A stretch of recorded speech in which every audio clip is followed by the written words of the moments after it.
Significance of gravitational field.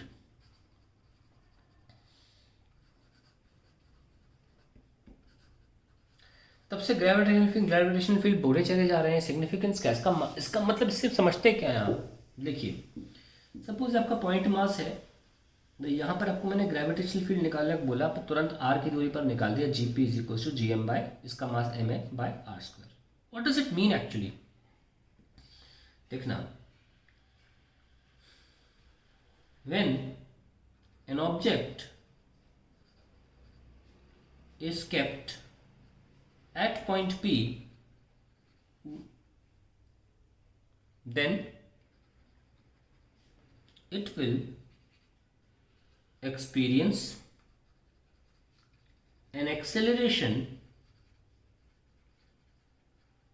towards mass m. This acceleration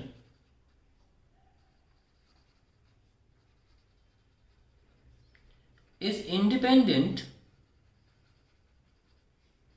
of the mass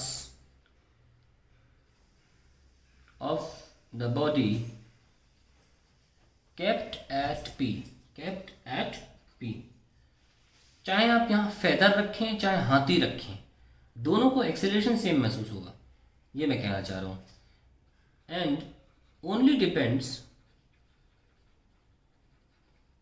on mass m. The acceleration which the body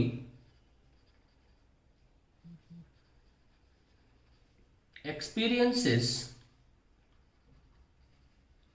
is equal to gravitational field. यही तो खास बात है भाई साहब। इतनी देर से ग्रेविटेशनल फील्ड पढ़ रहे, जानते हो क्या था? वही था एक्सेलरेशन। उसकी न्यूमेरिक वैल्यू उस एक्सेलरेशन के बराबर है जो बॉडी महसूस करती पे पॉइंट पे। अब आप क्लास 9th में डेफिनेटली फॉर्मूला पढ़े होंगे कि अर्थ पे हमें ग्रेविटी कितनी लगती है, इस जी की वैल्यू शायद आपको ध्यान हो, G M by R square लिखवाई गई होगी 9th क्लास में। क्यों लिखवाई गई? आप देखो, ये ग्रेविटेशनल फील्ड का फॉर्मूला था। Gravitational field is nothing but the acceleration experienced by the body at that point. अब लिख लेते हैं, gravitational field at a point is nothing but the acceleration experienced by a body at that point. और इसीलिए चाहे हाथी हो चाहे फेदर हो, सबको एक्सेलरेशन टू ग्रेविटी सेम महसूस होता है, क्योंकि वो सिर्फ मास ऑफ द अर्थ पे डिपेंड करता है, वो हमारे मास पे डिपेंड नहीं करता। धरती माँ है ना, हर किसी के लिए प्रेम तो बराबर ही होगा, चाहे वो बच्चा छोटा हो चाहे बड़ा हो, ऐसे भी समझ सकते हैं। खैर, तो यहाँ पे ग्रेविटेशन फील्ड का सिग्निफिकेंस क्लियर हो गया। अब हम आपको अर्थ के ऊपर ले जा सकते हैं, अर्थ के माध्यम से समझा सकते हैं कि क्यों हम बताना चाह रहे थे कि थोड़ा अलग तरीके से देखा गया है।